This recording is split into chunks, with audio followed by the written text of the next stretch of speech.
This is Undaunted.Life, a man's podcast. I'm your host, Kyle Thompson. Let's get into it. All right, MARKWAYNE MULLIN, welcome back to the show. It's been a couple of months. I know nothing's been going on, but before we get to the nothing that's been happening in the news cycle, what exactly is going on behind you? Because that looks like, I don't know, is that like a tour bus? Is that like an America Patriot tour bus? What's going on there? It actually is. And no, I'm not on tour. Absolutely not. This is in my shop. This is our big motor coach in our shop. My wife decided to remodel the kitchen before Thanksgiving. So there's a bunch of stuff going on in my office. Was absolutely loud as it could be. But on the back of this bus is a big old eagle on the back of it, a screaming eagle like this. And it's a seal. And you'd recognize the seal if I seen it, but I don't go to show people because I'm not sure if I actually got the correct trademark to be able to use it. Okay. And you know, if you're driving down the road, we don't want people knowing that that's you in there, you know? Yeah, I had a screening buddy of mine that owns a company, and he says, I can absolutely put that on there for you. I got pulled over by a trooper in Pennsylvania because I was on the road. I was either on a plane or in this thing campaigning for, Trump or the senators. And I was all over the place from August till November 4th. I was all over the place. And so I was either flying or driving, and I got pulled over in Pennsylvania and I was driving a little fast, not probably not fast enough to get a ticket, but I was driving over the speed limit, but under, I give myself a 10 mile window. Yeah. Everyone does. I don't do that in town, but on interstates, I kind of give myself that 10 mile, if it's 75, I won't do 85. Well, actually I will, but not in this. I'll do like 80. And if it's 70, I may do 76, 77. And, and I was doing about that 77 mark. And he pulled me over and he goes, I normally wouldn't pull you over. He says, but this is cool. I just want to look at it. Okay. That's all he said. He didn't give me a warning. He didn't do anything. He says, now, who are you? He said, because you got to be somebody to be driving this thing like this. And, all I know is I need to borrow it. So we're going to figure that out, and you're going to have to send me a picture of the seal. So we're going to have to make that happen. But let's actually go back to November the 4th. Let's go back to the end of October. So I talked to you at the end of October, and I was trying to hey, man, how you feeling about the general? How you feeling about the presidential? And the thing is you were not pessimistic, nor were you optimistic, because you were just like everybody else. You were confident, you were hopeful, but you didn't know. And going into Tuesday, November the 5th, I had no stress whatsoever in my body, at all, other than just trying to get through the line to vote, because I was like, there's no way that we're going to know today. It's like, there may be no way we're going to know what happened in these elections a week from now. And I had been saying as much on the show, but then fast forward, not only did the Republicans retain the United States House of Representatives, albeit by a narrow margin, they took over the United States Senate where you serve. So there's a 3-seat majority in that chamber now. And then a sweeping and overwhelming victory for Donald Trump, who won every single one of the swing states. And he won every single state that requires a photo ID in order to vote. Isn't that so interesting? And so let's just start there. 312 electoral college votes, several million votes in the popular vote. And everyone's trying to pretend, a lot of conservative commentators, MARKWAYNE, are trying to pretend oh, yeah, I knew that was going to happen. This was always going to happen. It's like, no, you didn't. You're a liar and a thief. So let's just go through that. What did you think beforehand, and what did you think of the results? Yeah, so we were confident, but we were also confident November of 2022. Right. And so we knew our numbers. We hadn't actually got official exit polling yet. On November 4th, but we knew the numbers were high, and we knew that we were seeing numbers that were going into counties that were our counties that were higher than expected. So there were some people that said low turnout is positive for Trump. We in the Trump world knew that high turnout is good for us. And sure enough, when we started seeing the record numbers on early voting coming in, especially Thursday, Friday, and Saturday before the election, then we were doing our own exit polling at battleground states, and especially battleground states counties. So we were that specific, and then even getting more specific, battleground counties inside the precinct. And our exit polling was, we felt like we were going to have a good night. Our models were shooting for 270. We had models that were showing up to high as 300, but no one believed that. We were actually thinking, good night, 280. We were preparing to, and I'm not joking when I say this. We had 8 planes and 2 more in reserve to dispatch attorneys all over the country. Right. Waiting to go. I mean, they were staged, ready to fueled up, pilots ready. Everybody had their bags packed, ready to dispatch. We felt like the election, there was going to be a good chance the election is going to be called Friday morning. But we were confident we were going to be at the top of that.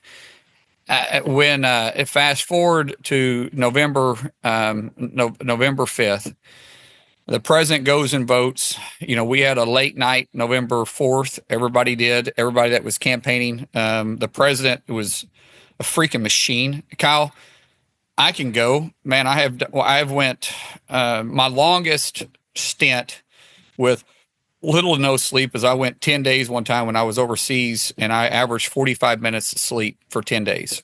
And we were in a pretty hot zone. It was obviously we'd love to sleep, but it didn't happen. And I was smoked. I was smoked. So I know I can push myself.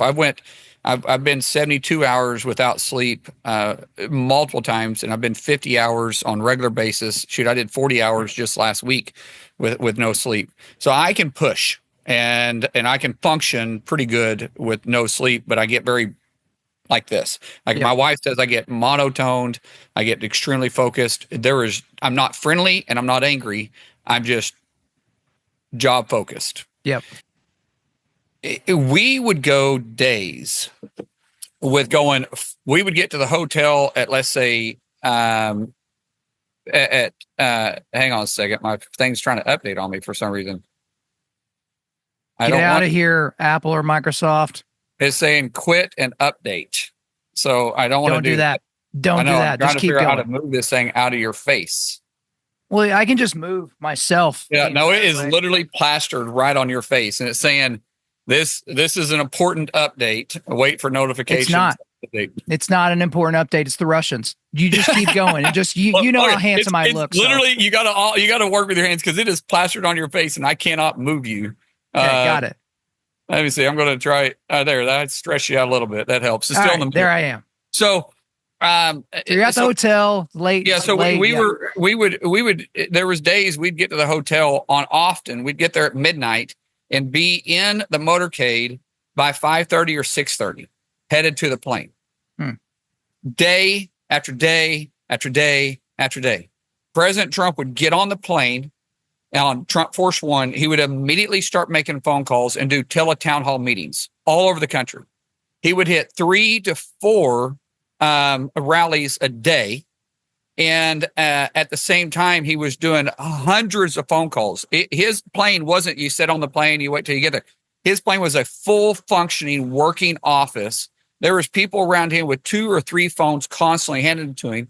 He would read a stack of papers like this every single day, and he would circle, he'd put out information, he would say, hey, get this guy on the phone.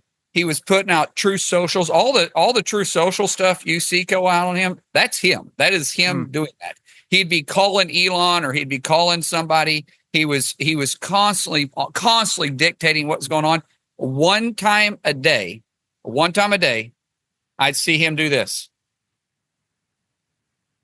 For 5 minutes, you could set your freaking clock to it. And he would come up and he would immediately start going right back to work. Never lost energy, never lost personality, never lost the energetic push. And everybody on the whole team worked that way. It was phenomenal. I would spend 3 days with him. I would be smoked, brother. I'm talking about smoke. I would feel so bad for just being absolute smoked. And he would do this day after day after day after day after day. After the RNC convention, he never took a day off. He was on the road every single day. He was doing dinners almost every night. He was either spending the night in a hotel or he'd go back to Mar-a-Lago. When he'd go back to Mar-a-Lago, it's because he had an event there, and he would hit the road early the next morning and hit at least 3 conventions. And on the final day, November 4th, he hit 5 conventions, finished, got back to Mar-a-Lago about 5 a.m., got up, voted at 10 or 10:30. Well, that was scheduled, but he was a little late than that. And then then everything went in right into election campaign. And going back to that, Kyle, we saw the numbers start floating in. We saw that when the true exit polling on Tuesday started coming in and the early voting started rolling, they started counting them. We knew we were going to win. At 10:30 at night, we had a call from North Carolina, from Pennsylvania, and from Georgia that we were winning the states. We were winning them. Like, we were going to win it. There was no way, there was no chance there was enough ballots out there for them to catch us. That was at 10:30. If you go back and you look at Fox News, you'll see Sean Hannity around 10:30. Now, this is Eastern Standard Time. Around 10:30, so it'd be 9:30 here. Sean made a prediction before the panel changed that President Trump was going to win Georgia, North Carolina, and Pennsylvania. And essentially the race is over. We knew as soon as those came in, race is over. Sean said that at 10:30, Fox or no one else would call. Shoot, I don't think CNN called it until. Okay, they were really late. They were really late. MSNBC, I don't know if they ever did call it. But we knew 10:30 Friday night that there was, or not Friday night, Tuesday night, there was zero chance that she could catch us. At that point, we felt very confident that Wisconsin was going to come in for us and that Michigan was going to come in for us. We already knew we were going to win Nevada. We felt very good about Arizona. Yeah. But when we won Pennsylvania the way we did, right, we were like, oh my Lord, we're going to sweep all these. We could actually sweep all these. And then we started saying, we're going to win a popular vote, not just electoral vote. Holy crap, we're going to pass 300. And we were just ecstatic. But all these other people that want to go out there and said they knew it all along, they're full of my septic tank. Hey guys, real quick. As you've heard me describe before, I am incredibly conservative about the supplements that I take. I spent years being terrified of putting different products in my body because I didn't know what they were made with or if it was going to be kind of fly-by-night companies using all kinds of crazy ingredients. So I've always wanted to partner with an American company that only uses the highest quality ingredients, and that's why I want to remind you that we are partnered with Jocko Fuel. Jocko Fuel is Jocko Willing's supplement company that is based here in the United States. So what are some of my favorite products that they make? So they make whey protein powder, and guys, they just released a cookies and cream flavor not that long ago, and it is ridiculously good. Make sure you use it with milk. It makes it even better. They also make clean energy drinks. I finally decided what my favorite was, and that's pink lemonade. That is my favorite of all their flavors. But they also have the best tasting greens powder on the market. I prefer the peach flavor myself. They also make pre-workout and ready-to-drink protein. So I actually mix the ready-to-drink protein in my boys' milk, and they love it. They're constantly like, Dad, banana milk, banana milk. So we got to hook that up in the Thompson household. But I also use their krill oil, fish oil, creatine, vitamin D, and their sleep aids. And guys, they've got new stuff coming out all the time and a bunch of stuff I didn't even have time to mention.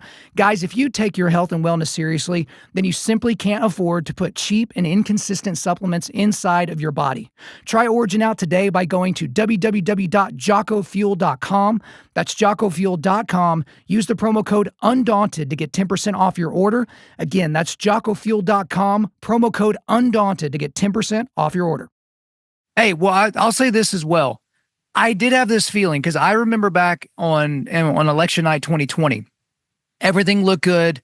Like, I don't watch the polls. I watch Vegas because Vegas doesn't like losing money. And so he came into the night as a favorite. But as the night went on in 2020, he was like a minus 400 favorite, minus 1,000 favorite. And then he got to like minus 10,000. It's like, oh my gosh, let's go to bed. This is over. And then you wake up and it's like, wait a minute. He lost Michigan, Wisconsin, and Pennsylvania. And like, wait, what in the world happened? And so that's what I expected to wake up to the next day, Mark Wayne, with this time around. So what our point was going into the election and the whole Trump team, and let me tell you, President Trump never would talk about winning the election. Never. I'm telling you, never would talk about winning the election. He wouldn't even discuss the transition team. He wouldn't discuss anything. Like, when people started saying it, his only questions were, can we win?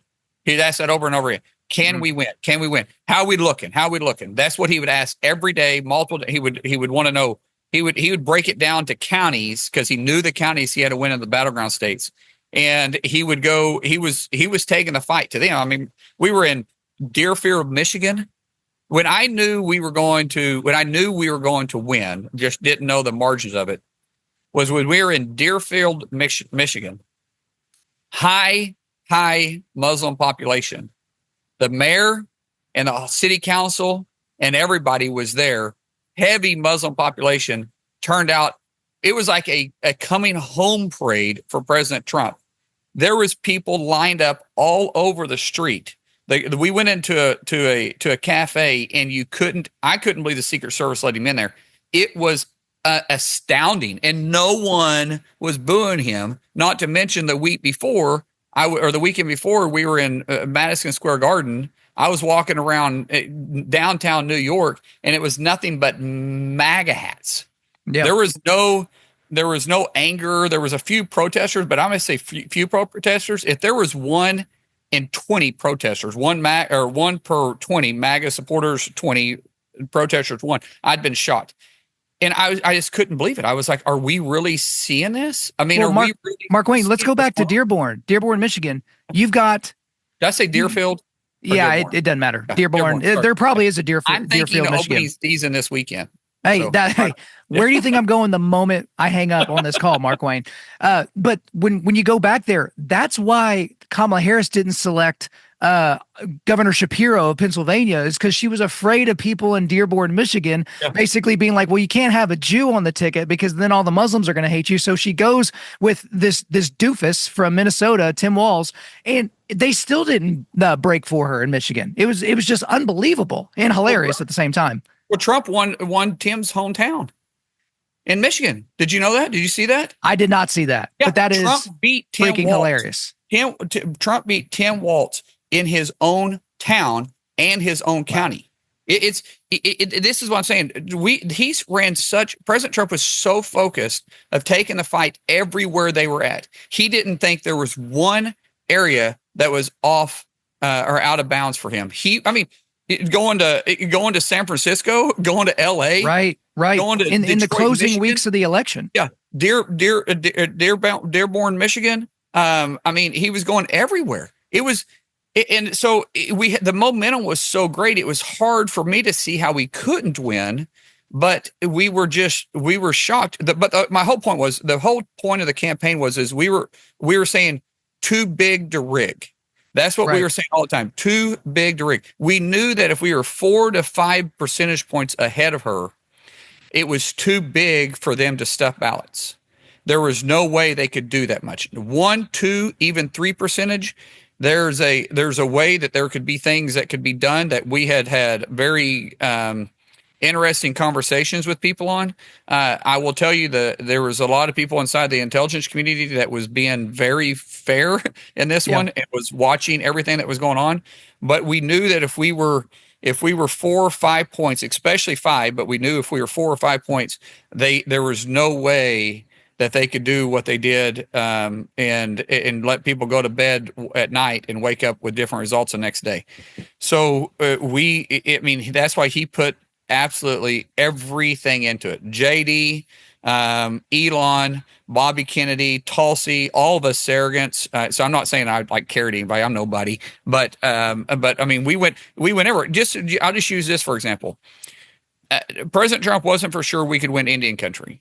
And so him and I had a long conversation about it. And he says, we've never been able to win Indian country. I said, sir, I disagree with that because you've won all 77 counties in Oklahoma every time you've run. And Oklahoma has the highest concentration population of Native Americans any place in the country.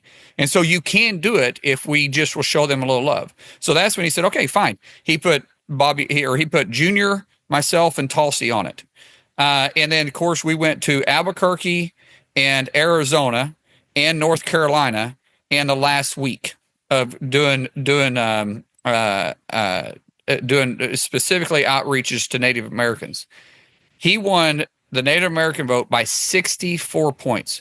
First time a Republican has carried that since Nixon. I mean, I had no idea. Yeah, I did. That's incredible. And by the way, those are all in battleground states. And that's what I said. If we can get 1 or 2 percentage points ahead in Indian country, that might be enough for us to be able to win the state.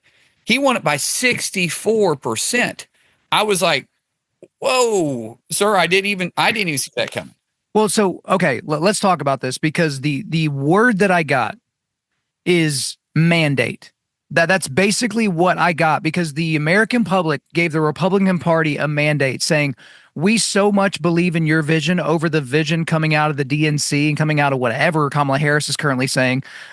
Basically whatever comes after. I don't know if I was. Kamala had a vision, so whatever. Well, so. The vision was that she was born in a middle class family. I didn't know if you knew that or not, but she was raised in a middle class family, and then whatever after that. Yeah. But here we are. We're past we're past these ideas. You've been given a mandate, so now everyone's like, okay, what are the Republicans going to do for the next 2 years, where they are guaranteed control of both chambers of Congress, but also the White House? And then also there's a lot of focus on Donald Trump's first 100 days. Okay. So we are no longer burdened by what has been, but now it's like, what in the world is coming? And so that's what everybody's asking, is like, okay, if you had barely won, if you had squeaked it out, if you had lost the popular vote but won the Electoral College, maybe you don't push as hard on some of these issues. But it seems like the American public is like, no, shut down the border, get the terrorists and the criminals out of our country. Enough with boys playing in girls' sports and all these other things. But now, what in the world are you guys going to do with it, with this mandate? Well, before we can even move, we have to get confirmations done. Okay, don't worry, we'll get there. I got questions. And so, but I'm just saying, so if you start talking about the mandate, what was the mandate? Secure the border, energy independence, get the economy back on track, and stop the wars. Right? That's pretty much the list. Would you consider that? So if you notice, let's start from the bottom. If you notice, right after President Trump won the election, Qatar kicked out Hamas, said leave immediately. Right. Yeah. And Hamas said they're ready to negotiate, which, it's a terrorist organization. You take what they say, not even with a grain of salt, you take it and go, it doesn't work, right? Quran tells you it is okay to lie as long as it's in the good of Muhammad. Right. So you cannot trust anything they say. I'm not making that up. That's what it says. If you look at Ukraine, Russia, Putin came out the next day and said that he was open for negotiations. Now, Zelensky messed up royally, and I was actually with some of his officials this week and told them he messed up royally because he supported Biden or Qatar, or not Qatar. He supported Kamala and openly endorsed her. I said that was a stupid mistake, and he didn't understand politics, American politics. But you have Putin now ready to negotiate. You have President Xi, who hasn't said anything, but at the G20 summit, he laid out 7 things that he wanted Biden to do and understand what he was saying. And one of those things was that he doesn't fear the United States. Okay, you will. Yeah. And he knows better. He may not fear the Biden administration, but I promise you he fears the Trump administration. And so we have a lot to do with our military.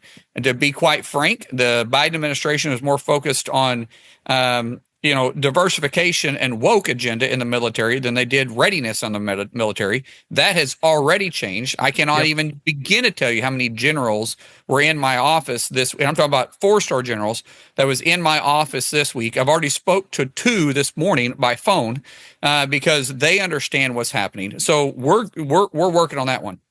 Number 3, if I remember about it, we talked about energy independence. Drill baby drill is in work. Lee Zeldin, who's going to be confirmed for the director of EPA, him and I have had multiple conversations about the EPA's overreach. We started a bipartisan work group. There's a group of Democrats that understand that woke took them to this place. They understand that the EPA is hindering everything that they're trying to do.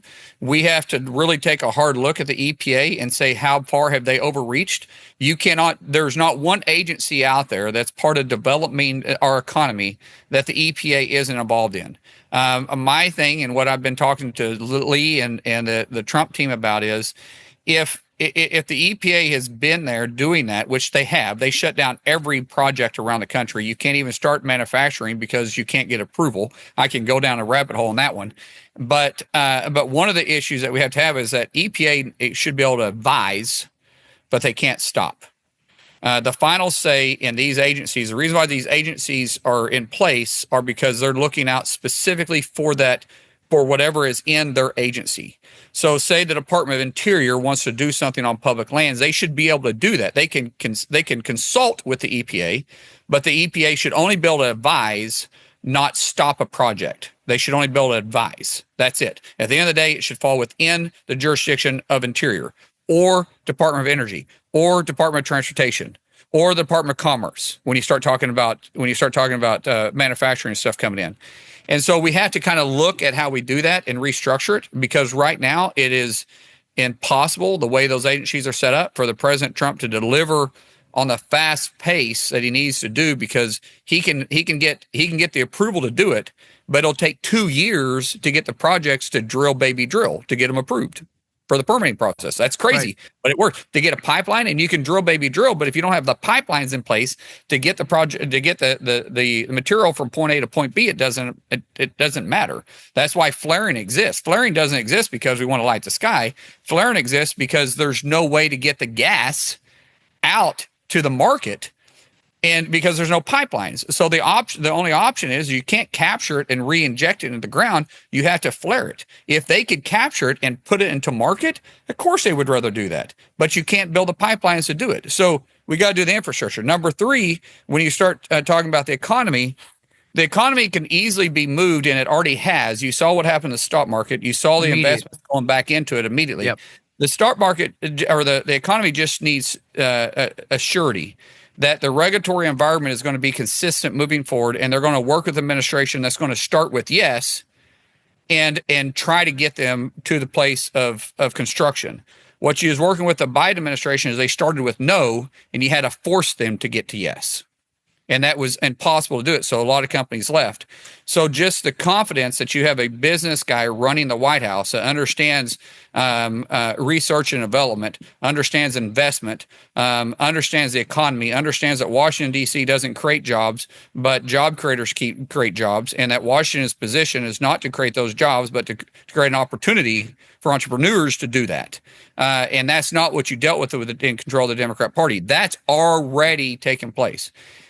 Securing the border, there's some immediate levers that the president will put in place from the day he's in office that you will see that go into place. But there's some things that we can do on top of that. One would be on top of what the president can do.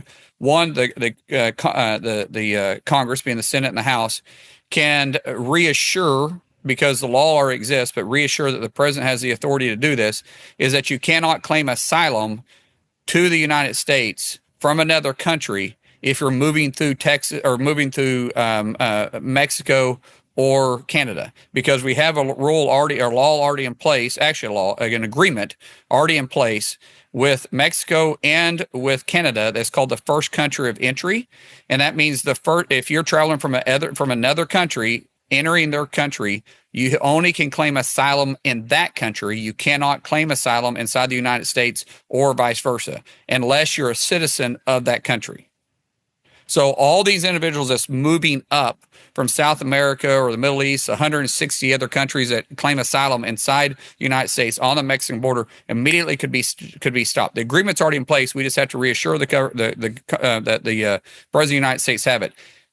We only average about 1,600 Mexican citizens crossing our border right now claiming asylum a month. Almost all these other ones are from other countries. That's why you see those migration trains, right? So immediately that would stop it. Second, what you would do is put in there that they cannot claim asylum unless they're entering a legal point of entry. That's right. That means that all the drug smuggling that's happening now on the outside the legal port of entry, we could focus just on that rather than humanitarian. The Biden administration put an emphasis on humanitarian over drugs. So if they encountered illegals, they would take care of the illegals and leave the drug routes wide open. That makes sense. Yep. But since they can no longer claim that, they can't overwhelm the border agencies, because the people they'll just literally be pushed back across the border. So it doesn't matter. It's not our problem. It's Mexico's problem. And then when you start, that was number one. So there you go. We background all the way through it. So border security all the way through. Well, no, I appreciate you getting into all those different details. And again, we'll have plenty of time in the months ahead to continue to kind of unpack this. But you're right. We do need to talk about the appointment fights that are going to be coming for United States Senate because of the cabinet position. So there's been a lot of amazing, like I've never remembered a time where you get your guy that you voted for in office and then you immediately start getting these releases of these people. And like every day it was like, oh my gosh, I can't believe. So Rubio for Secretary of State, Susie Wiles for Chief of Staff, Pete Hegseth, Secretary of Defense, Tom Homan, Border Czar, RFK Jr., Health and Human Services, hilarious. Tulsi Gabbard, Director of National Intelligence, also hilarious. Elise Stefanik, UN Ambassador, Doug Burgum, Secretary of the Interior. You've already talked about Zeldin. The one head scratcher was Matt Gaetz for Attorney General. He pulled himself out of consideration, and there's a lot of, hey, was it because of the House investigation? Was it because there were senators that weren't going to jump on board? But then immediately Trump was ready to go with Pam Bondi. So just talk to me about the fights about, are we going to be able to get these appointments done via the recess process? And then also, if you can give us maybe a behind the scenes look, were there really like 4 or 5 holdouts on Matt Gaetz, and Matt Gaetz just kind of realized like, all right, this is kind of dumb, or kind of what actually happened there? Matt Gaetz wasn't going to get confirmed because of Matt Gaetz. Okay. He had a lot of past. There's a lot of past out there that the public isn't aware of. It was surprising that President Trump appointed him, but I understood it because the president wanted a hammer in DOJ.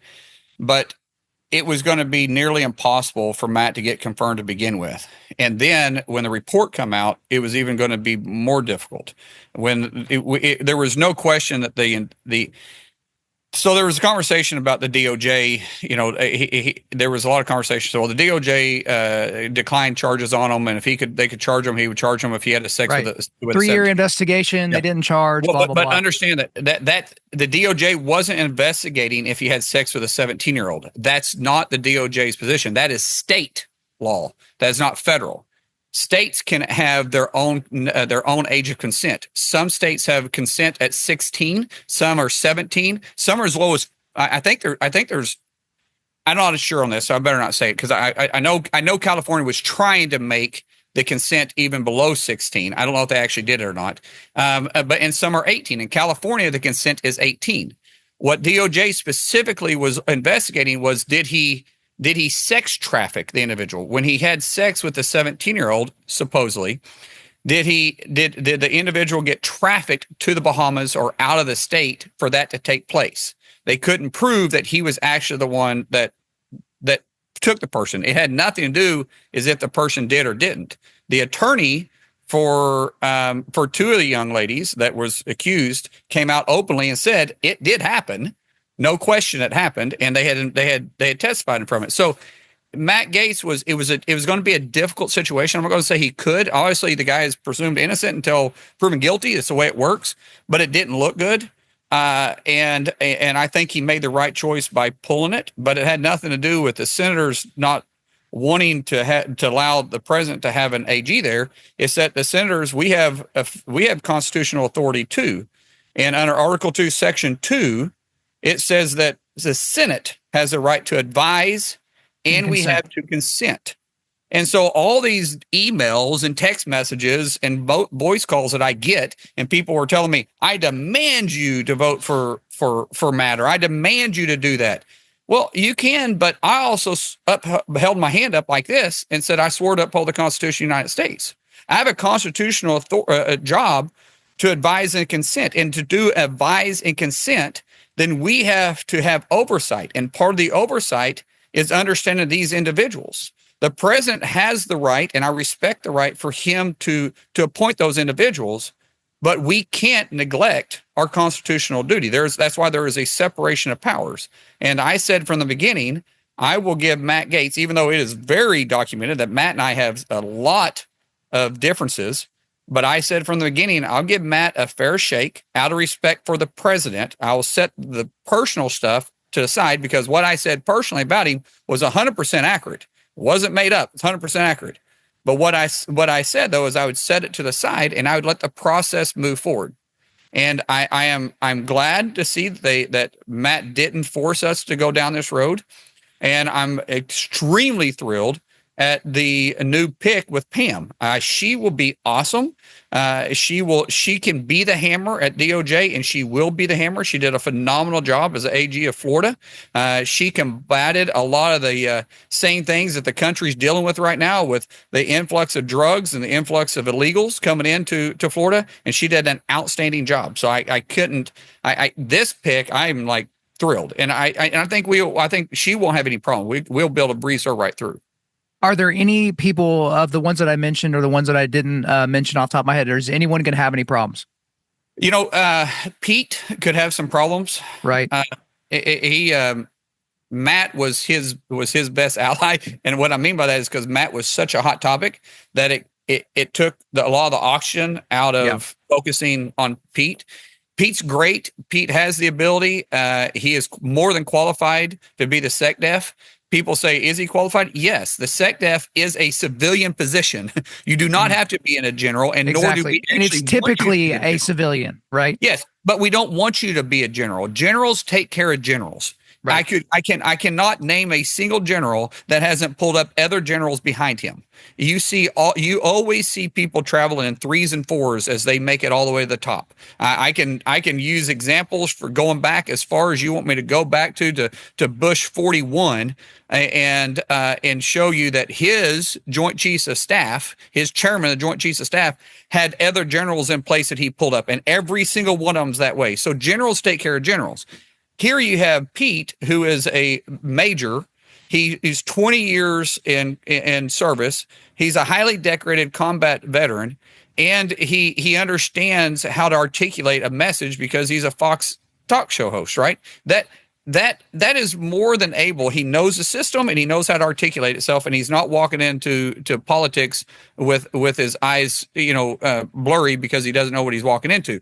He's good. This issue with what happened in 2017.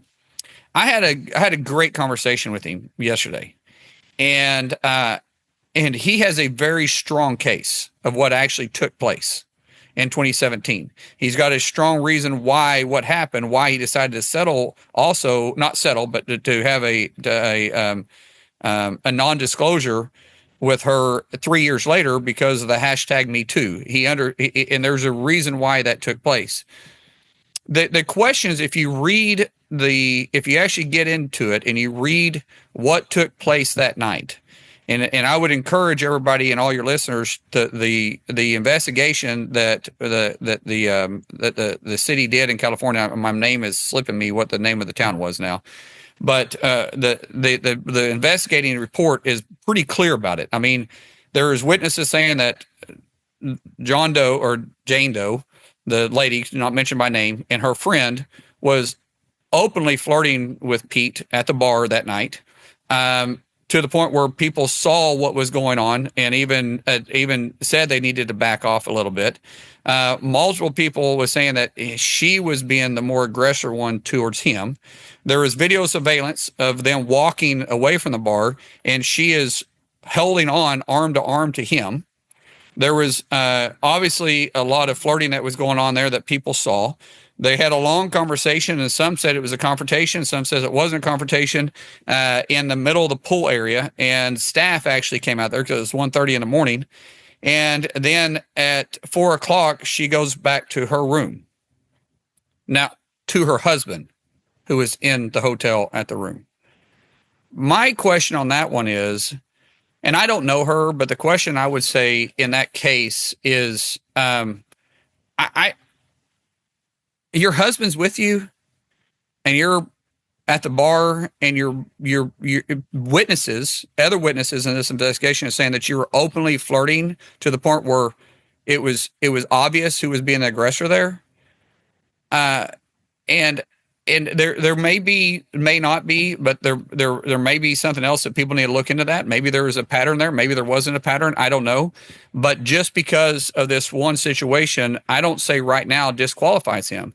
I think he has when I spoke to him, I was very impressed by what he said and very forthcoming. And in the report, it said that Pete was extremely forthcoming when the police were talking to him, and they found him credible.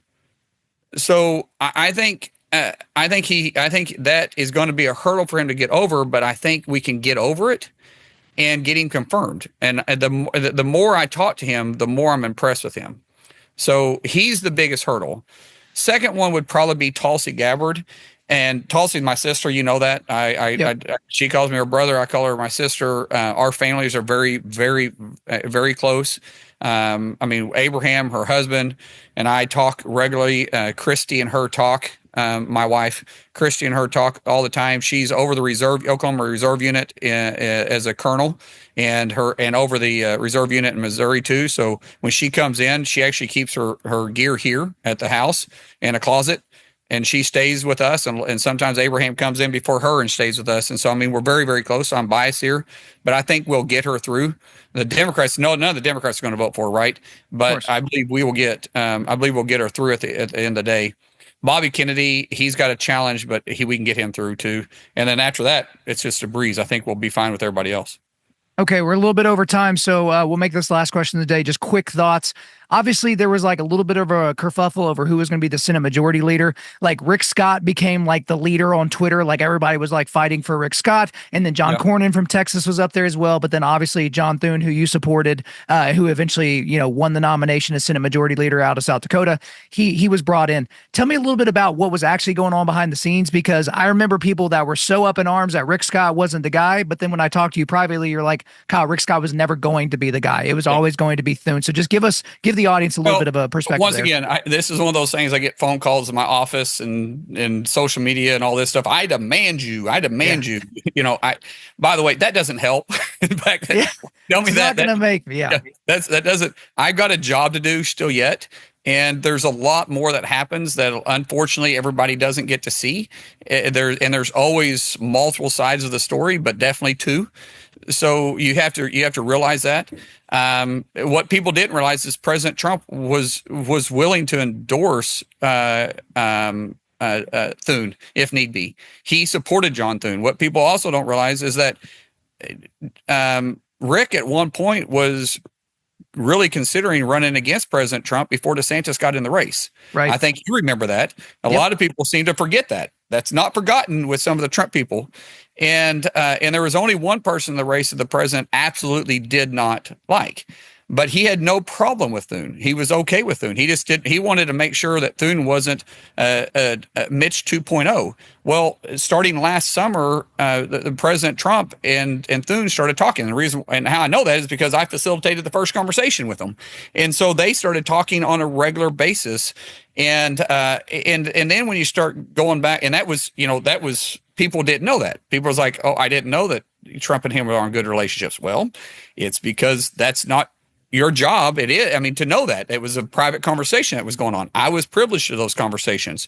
And then when you start moving forward, when you're getting elected by your peers, it's a peer-to-peer election, meaning people that know you best. Relationships matter.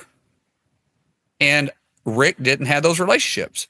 Rick is a smart guy, brilliant guy. At one time, he literally employed 4% of the population of the United States. I mean, he is very, very intelligent. And he was in his 40s when he did that, by the way. He's very intelligent, great business guy. But you got to build relationships. I have nothing negative to say about Cornyn. I have nothing negative to say about Rick. But peer-to-peer relationships peer-to-peer elections are about relationships. And I had Rick getting 11 votes, and he actually ended up with 13.